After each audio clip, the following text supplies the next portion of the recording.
of my brother. Well, thank you. Thank you very much. I'm very honored to be here at the 2016 Brian Quinn Roast. Very honored. We have luminaries here. We have stars here. Over there, Mike Zapsik, the star of Comic Book Men, or at least I think he's one of the stars. Sometimes I forget. My kids and I, we like to play this game. We call it Where's Mike? We line up 10 episodes of Comic Book Men, and we run them back to back, and we try not to blink so we don't miss him. And the way we play the game is, if you see Mike, guess what, motherfucker? You lose.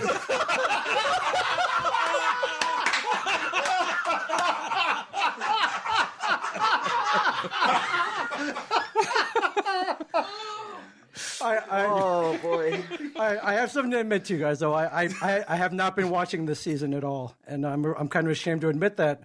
But I tried to watch the first episode, and Mike's color changed so fast and so often that I thought I had fucking epilepsy. I thought I was gonna have a seizure. His hair color. Yeah, his hair color. His hair color. I was gonna say I missed the blackface episode. Totally, man. I mean, me and Mike, we got to remember we're not young and virile like you guys. We have to dye our hair. We will remember later on when I bring attention to it again. Yeah, but at least for you, it looks natural. For him, like sometimes his hair got so dark in one episode, like while the episode was running. I was getting calls. My friends thought it was me. They thought I let myself go. They're like, dude, what the fuck happened? Why do you look so fat? Like, what the hell? You look like a fat Asian version of me. I'm sorry. Just holy fucking shit, dude. Pick a color. Pick a natural color. Because fucking Just for Men called, they want Keith Hernandez and Clyde Frazier back.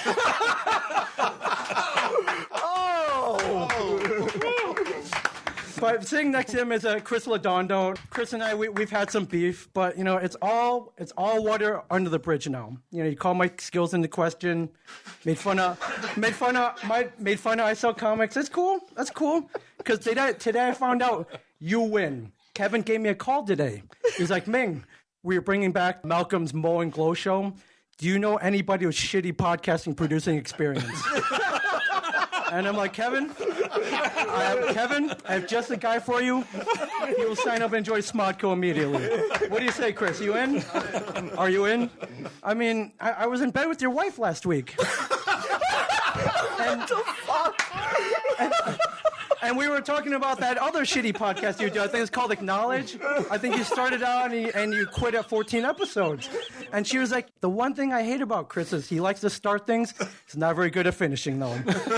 But don't worry, Chris. I finished your shitty podcast, and then I finished your wife. I sell comics, you lazy bitch. Brian Maxwell came all the way down again here from Tennessee. Thank you very much. You're wearing sleeves, which is very weird. But I give you props. You have some kind of Kickstarter fund. You sell shitty T-shirts. And people still buy them and contribute to them under the guise that you're doing a good podcast. But you use all that money to come up here and take shit.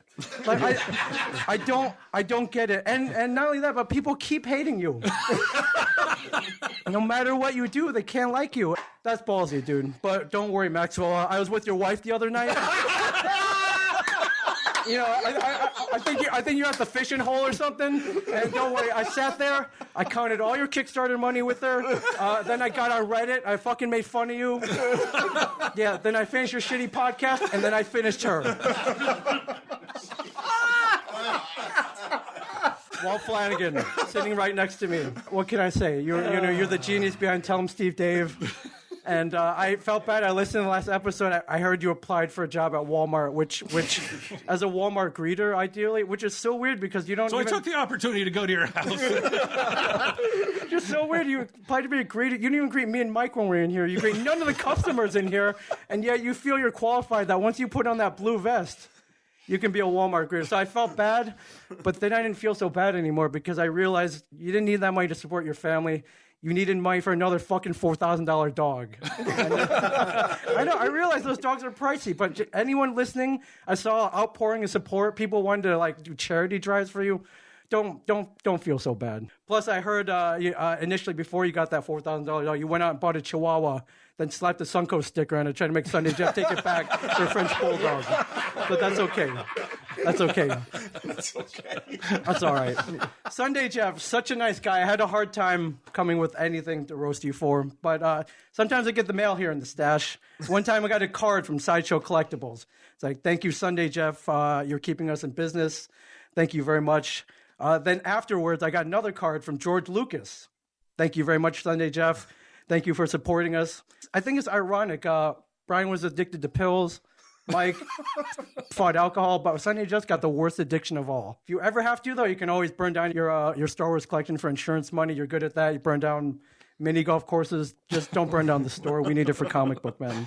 Brian, I'm shocked that you showed up, but I know you thought you heard Walt say pot roast instead of just roast, and you raced on over.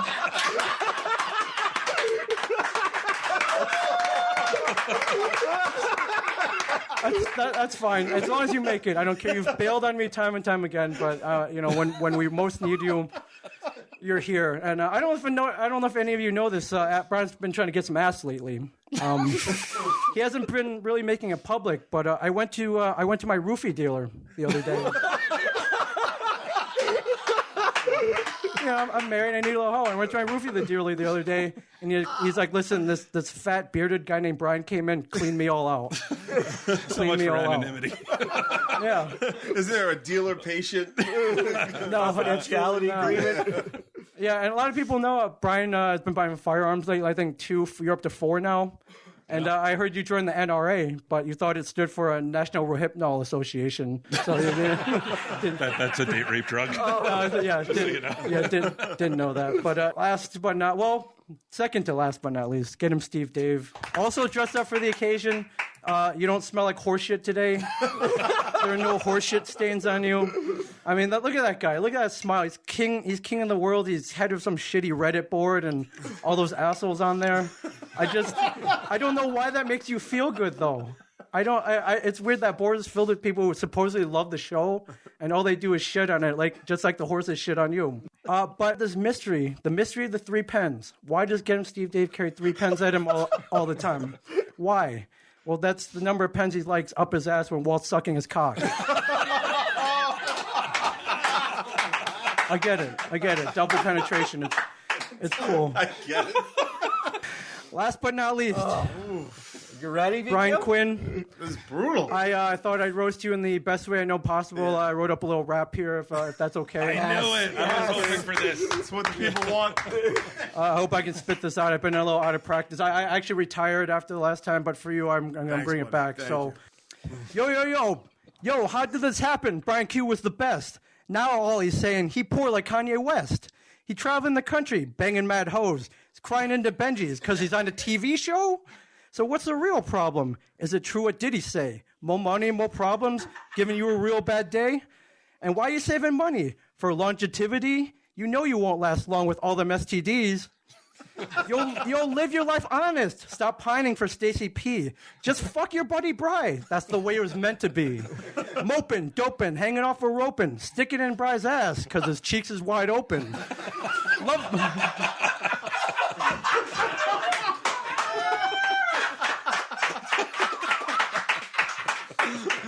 Loving all these ladies. It's really, really weird. Acting like you straight is worse than Brian's beard.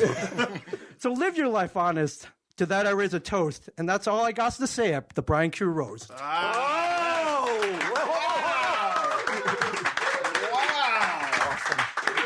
That was fucking awesome, dude. What a strong start to this. Yeah. What a leadoff hitter.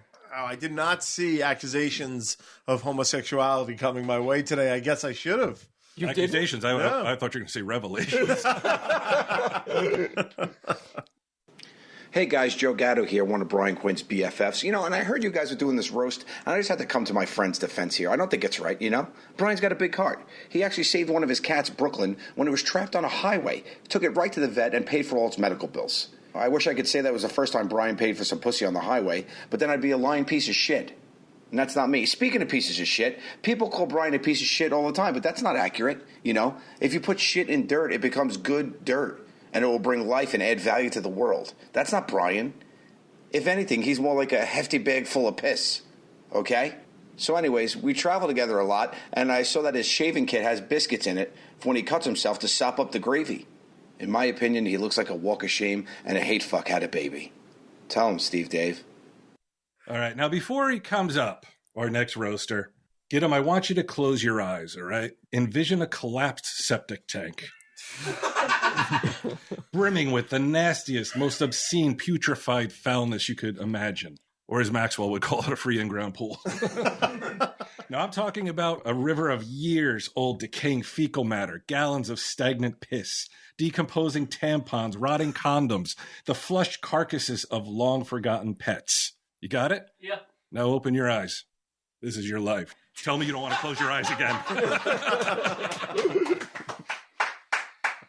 Git Em, I got to ask you.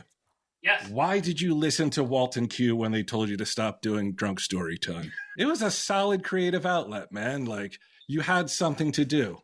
And for the love of Christ, why did you let them talk you into not walking around the Collingswood auction all day anymore? Doing that has made you into 3, possibly 4 of you now. I mean, look at yourself, man. You used to be lean and mean. You are literally 10 pounds away from having a horizon.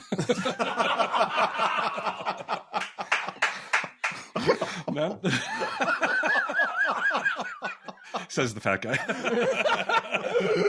Nobody gets that fat just eating wings. I mean, unless I misunderstood. And you're talking about the entire wing of the Purdue killing floor?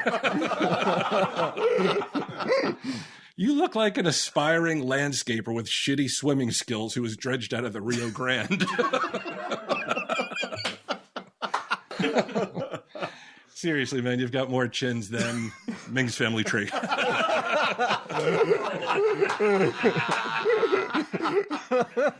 And it's not just me that thinks this. I heard Walt whispering a little bit earlier. I don't think it's right. I don't make fun of people with special needs, but due to like the autism thing and your weight, he told me he calls you unskinny bop behind your back.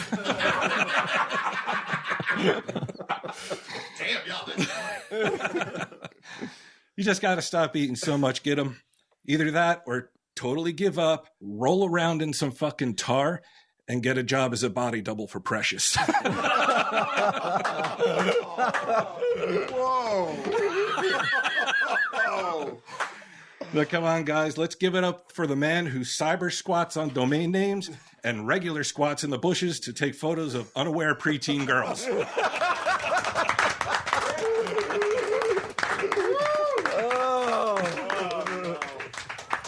Well, thank you. I took inspiration from ISL Comics for my roasting, so don't be surprised that it has nothing to do with being funny or entertaining.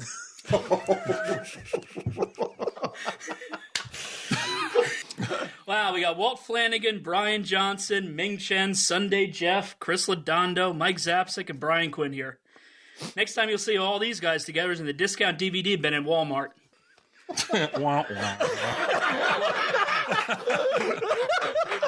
I tried to get a Jew to write my jokes, but Sunday Jeff was busy selling stuff on eBay. There's so many D's on this list, it looks like my high school report card. There, that was good. Come on, man. Come on. Of course, there's Brian Maxwell and I here, too, a.k.a. TESD Town's Least Wanted. Speaking of Brian Maxwell, how's the storage depot surviving without you?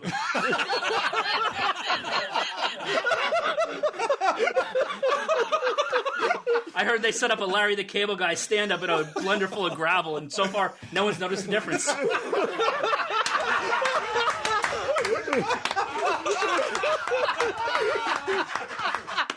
Actually, Declan asked me if he could wear this. It's an anti-bark collar set on high. That way he doesn't have to spend so much time editing it out again. We also have Ming Chen here. I'd say I'm surprised to see him, but this isn't his house.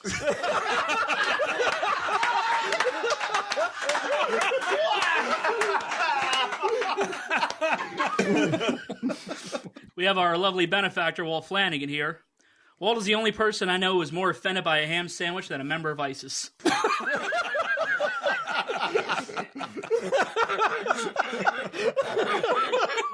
The Walt's a lucky man.